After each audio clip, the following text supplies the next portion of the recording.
இன்றைய ஒரு புதிய தகவல் உங்களுக்கு தெரிவிக்க விரும்புகிறேன். அதாவது என்னவென்றால், ஆட்சி மற்றும் உச்சம் பெறுகிறார். 2 பலன்கள் அவருக்கு இருக்கு. அது நல்ல ஒரு சக்தி அனைவருக்கும் என் இனிய காலை வணக்கங்கள். இன்றைய ஒரு புதிய தகவல் உங்களுக்கு தெரிவிக்க விரும்புகிறேன். அதாவது என்னவென்றால், அவரவருடைய நட்சத்திரத்திற்கு 2ஆம் நட்சத்திரம், 4ஆம் நட்சத்திரம், 6ஆம் நட்சத்திரம், 8ஆம் நட்சத்திரம், 9ஆம் நட்சத்திரம். இந்த நட்சத்திரங்கள் இவர்களுக்கு நல்ல ஒரு அதிர்ஷ்டத்தையும், பணவரவு இந்த மாதிரி ஒரு 5 விதமான பாக்கியங்கள் கிடைக்கும் இந்த நட்சத்திரத்தன்று. அதாவது உங்களுக்கு தெரியணும், உங்களுடைய நட்சத்திரத்திற்கு இந்த எண்ணிக்கைகளில் உள்ள நட்சத்திரங்கள். இதை பற்றி நம்மளுடைய பதிவில் கொஞ்சம் பேச போகிறோம். தொடர்ந்து இந்த பஞ்சாங்க வீடியோவோட இணைந்திருங்கள். இந்த கடைசி பகுதியில் இதை பற்றி நம்ம பேசுவோம். சரி, இன்றைய தேதி 18ஆம் தேதி 8ஆம் மாதம் 2026 செவ்வாய்க்கிழமை, தமிழ் மாதம் ஆவணி. இன்றைய சூரிய உதயம் 7:11க்கு, சூரிய அஸ்தமனம் 7:23க்கு. இன்றைய தேதி வளர்பிறை சஷ்டி, முடியும் நேரம் இன்று இரவு 8:21க்கு. அதன் பிறகு சப்தமி ஆரம்பமாகும். இன்றைய நட்சத்திரம் சித்திரை. சித்திரை நட்சத்திரம் முடியும் நேரம் இன்று இரவு 7:29க்கு. அதன் பிறகு சுவாதி ஆரம்பமாகும். இன்றைய யோகம் சித்த யோகம். நல்ல நேரம் காலை 9:13 10:14 வரை. அதன் பிறகு காலை 11:45 மதியம் 12:16 வரை. மாலை வேளையில் 5:51 7:23 வரை. ராகு கால நேரம் மாலை 4:20 5:51 வரை. யமகண்ட நேரம் காலை 10:14 11:45 வரை. கூலிகன் மதியம் 1:17 2:48 வரை. சந்திராஸ்தம ராசி. இன்று மீனராசி அன்பர்களுக்கு சந்திராஸ்தமம். இன்றைய விசேஷம் சஷ்டி விரதம். தொடர்ந்து இன்றைய ராசி பலன்கள் பார்ப்போம். மேஷ ராசிக்கு சுகம், ரிஷப ராசிக்கு நட்பு, மிதுன ராசிக்கு வரவு, கடக ராசிக்கு பக்தி, சிம்ம ராசிக்கு வெற்றி, கன்னி ராசிக்கு பரிசு, துலாம் ராசிக்கு பயம், விருச்சக ராசிக்கு பாராட்டு, தனுசு ராசிக்கு தெளிவு, மகர ராசிக்கு ஆதரவு, கும்ப ராசிக்கு புகழ், மீன ராசிக்கு போட்டி. தொடர்ந்து இன்றைய சுப ஓரைகளை பற்றி பார்ப்போம். சுப ஓரைகளில் இன்று முதலாவதாக சுக்கிர ஓரை வருகிறது. அதாவது 9:13 காலை 9:13 10:14 வரை. அதன் பிறகு புதன் ஓரை காலை 10:14 11:15 வரை. சந்திர ஓரை காலை 11:15 12:16 வரை. குரு ஓரை மதியம் 1:17 2:18 வரை. சுக்கிர ஓரை மாலை 4:20 5:21 வரை. புதன் ஓரை மாலை 5:21 6:22 வரை. சந்திர ஓரை மாலை 6:22 7:23 வரை.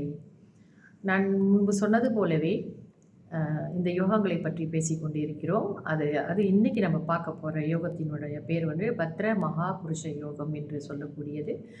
இது எப்படி இதை நம்ம கணிக்கிறோம் அப்படின்னு சொன்னாக்கா, உங்களுடைய லக்னத்தில் இருந்து அல்லது உங்களுடைய ராசி, அதாவது சந்திரன் இருக்கும் இடத்திலிருந்து கேந்திர ஸ்தானங்களிலே ஆட்சி உச்சம் பெறுவது யாருன்னா புதன் கிரகம் ஆட்சி உச்சம் பெற வேண்டும். உங்களுடைய லக்னத்தில் இருந்தோ அல்லது உங்களுடைய ராசி இருந்தோ நீங்கள் எண்ணும் பொழுது 1 4 7 10 என்று சொல்லக்கூடிய கேந்திர ஸ்தானங்களில் இவர் உச்சம் பெற்றிருக்க வேண்டும் அல்லது ஆட்சி பெற்றிருக்க வேண்டும். இவர் ஆட்சி பெறுவது நம்ம மிதுனத்திலையுமே, அப்புறம் கன்னியில் ஆட்சி மற்றும் உச்சம் பெறுகிறார். 2 பலன்கள் அவருக்கு இருக்கிறது. நல்ல ஒரு சக்தி வாய்ந்த இடம் புதன் கிரகத்திற்கு அந்த கன்னி ராசியில்.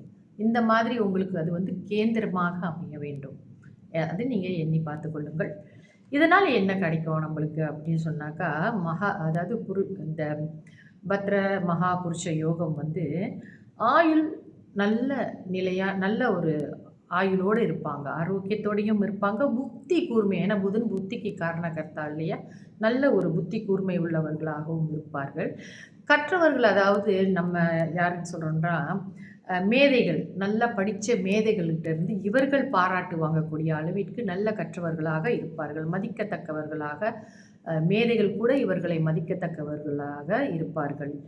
அப்புறம் இந்த பாராட்டுகளும் நல்லவர்கள் பாராட்டுகளும் சேரும். செல்வந்தர்களாகவும் இருப்பார்கள். ஒரு இடத்துல அவங்க இருந்தாங்கன்னா அங்கே அவங்க தலைமைத்துவம் தாங்குவதா தகுதி கூட இவர்களுக்கு தலைவர்களாக, அந்த தலைமைத்துவத்தில் ஒரு பதவி செயலாளராக இப்படிலாம் இவங்க இருப்பாங்க. மற்றபடி இவர்களுக்கு அனைவருக்கும் உதவக்கூடிய ஒரு மனப்பான்மையும் இவர்களுக்கு இருக்கும். இப்படிப்பட்ட நல்ல விஷயங்கள் புதன் ஆட்சி உச்சம் பெற்று உங்களுடைய சந்திரனுக்கோ, அதாவது ராசி அல்லது உங்களுடைய லக்கணத்துக்கோ கேந்திரஸ்தானம் என்று சொல்லக்கூடிய 1, 4, 7, 10 இந்த இடங்களிலே அவருடைய சொந்த வீடான மிதுனத்திலேயோ அல்லது கன்னியிலோ இருக்க பெற்றார்கள் என்றால் மிக உத்தமமான இந்த பலன்கள் எல்லாம் இவர்கள் அடைவார்கள். மற்றொன்று, நான் சொன்ன நட்சத்திரங்களை பற்றி சொல்லியிருந்தேன் அல்லவா ஆரம்பத்தில் இந்த பதிவு ஆரம்பிக்கும் பொழுது, அதாவது உங்களுடைய நட்சத்திரத்துக்கு 2ஆம் நட்சத்திரமாக வருவது, அப்போ நான் முதல்ல அஸ்வினியிலிருந்து தெரிவிச்சுக்கிறேன். அஸ்வினி நட்சத்திரத்துக்கு 2வது நட்சத்திரமாக வருவது வந்து பரணி நட்சத்திரம். இந்த பரணி நட்சத்திரத்தை இவங்க பிரார்த்தனை யார், இவங்களுடைய இஷ்ட தெய்வமா, குல தெய்வமோ அல்லது இவர்கள் ரொம்ப, அதாவது இந்த என்னது பைரவரை வணங்குறவங்க இருப்பாங்க, அல்லது அவங்களுக்கு பிடித்தமான கடவுளை வணங்குறவங்களாம் இருப்பாங்க இல்லையா. இந்த நட்சத்திர காலங்களில் இவர்கள் பணவரவுக்காக பிரார்த்தனைகளோ அல்லது சில பூஜைகளோ இந்த நட்சத்திரத்தன்று செய்யும் பொழுது இவர்களுக்கு பண வரவு அதிகம் ஏற்படுத்தும். இதை மறந்து விடாதீர்கள். உங்கள் நட்சத்திரத்திலிருந்து 2ஆம் நட்சத்திரம் அப்படி என்றால் அஸ்வினி உங்களுடைய நட்சத்திரமாக இருந்தால் அடுத்த நட்சத்திரம் பரணி நட்சத்திரமாக வரும். அந்த பரணி நட்சத்திரம் இவர்களுக்கு பண வரவை கொண்டு வரும். தொடர்ந்து அடுத்த பதிவில் இன்னும் இதை பற்றி நம்ம கொஞ்சம் பேசுவோம். நன்றி, வணக்கம்.